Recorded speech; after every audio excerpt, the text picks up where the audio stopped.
अस्सलामु अलैकुम वरहमतुल्लाहि वबरकातुह। आज फिर से आप सब के बीच आप सब की खिदमत में एक बहुत बड़े बुज़ुर्ग हज़रत मौलाना मोहम्मद इलियास रहमतुल्लाहि अलैहि और उनके घर का एक मुख्तसर सा वाक़या लेकर आपकी खिदमत में हाज़िर हुआ हूँ। मौलाना इलियास साहब कांदेहला ज़िला मुज़फ़्फ़रनगर के एक मशहूर खानवादा के एक बुज़ुर्ग थे। उस वक्त कांदेहला का ये ख़ानदान दीनदारी का गहवारा था। मर्द तो मर्द, औरतों की दीनदारी, इबादत गुजारी, शब्बेदारी, ज़िक्र तिलावत के किस्से और उनके मामूलात इस ज़माना के पस्त हिम्मतों के तसव्वुर से बुलंद हैं।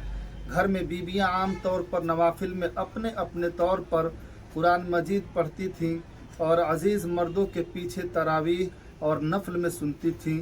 रमज़ानुल मुबारक में कुरान मजीद की अजीब बहार रहती थी। घरों में जा बजा कुरान मजीद होते और देर तक इसका सिलसिला जारी रहता। औरतों को इतना इल्म और ज़ौक़ था कि कुरान मजीद पढ़ पढ़ कर मज़ा लेती।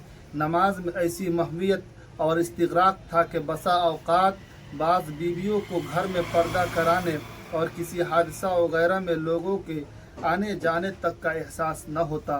कुरान मजीद मा तर्जमा व उर्दू तफसीर, मज़ाहिर हक़, मशारिक़ुल अनवार, हिस्न हसीन ये औरतों का मुंतहियाना निसाब था जिसका ख़ानदान में आम रिवाज था।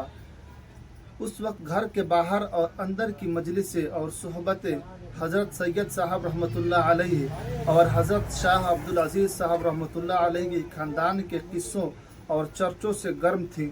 उन बुज़ुर्गों के वाक़यात मर्दों और औरतों की ज़बानों पर थे। माएँ और घर की बीबियाँ बच्चों से तोता मैना के किस्सों के बजाय यही रूह परवर वाक़यात सुनाती। हज़रत मौलाना मोहम्मद इलियास साहब रहमतुल्लाह अलैहि ने एक रोज़ इस किस्म के हालात बयान करने के बाद फरमाया, ये गोदे हैं जिनमें हमने परवरिश पाई, अब वह गोदे दुनिया में कहाँ से आएंगी। मौलाना की नानी बीबी अमतुर रहमान जो मौलाना मुज़फ़्फ़र हुसैन रहमतुल्लाह अलैहि की साहबजादी थी और जिनको ख़ानदान में आम तौर पर उम्मी बी के नाम से याद करते थे, एक राबिया सीरत बीवी थी। आखिर ज़माना में उनका ये हाल था कि ख़ुद खाना कभी तलब नहीं फरमाती थी। किसी ने ला कर रख दिया तो खा लिया। घर बड़ा था, अगर काम की कसरत और ज़्यादती मशगूलियत की वजह से ख्याल न आया तो भूखी बैठी रहती। एक मर्तबा किसी ने कहा, आप ऐसे ज़ौफ़ की हालत में कैसे रहती हैं? फरमाया, अल्हम्दुलिल्लाह, मैं तस्बीहात से ग़िज़ा हासिल कर लेती हूँ। ख़ुद मौलाना की वालिदा मुहतरमा बड़ी जय्यद हाफिज़ा थी। उन्होंने कुरान मजीद शादी के बाद हिफ्ज़ किया था और ऐसा अच्छा याद था कि मामूली हाफिज़ उनके मुकाबला में ठहर नहीं सकता था। मामूल था कि रमज़ान में रोज़ाना पूरा कुरान मजीद और 10 पारे मजीद पढ़ लिया करती थीं। रवां इतना था कि घर के काम काज और इंतज़ामात में फ़र्क न आता, बल्कि एहतमाम था कि तिलावत के वक्त हाथ से कुछ न कुछ काम करती रहती।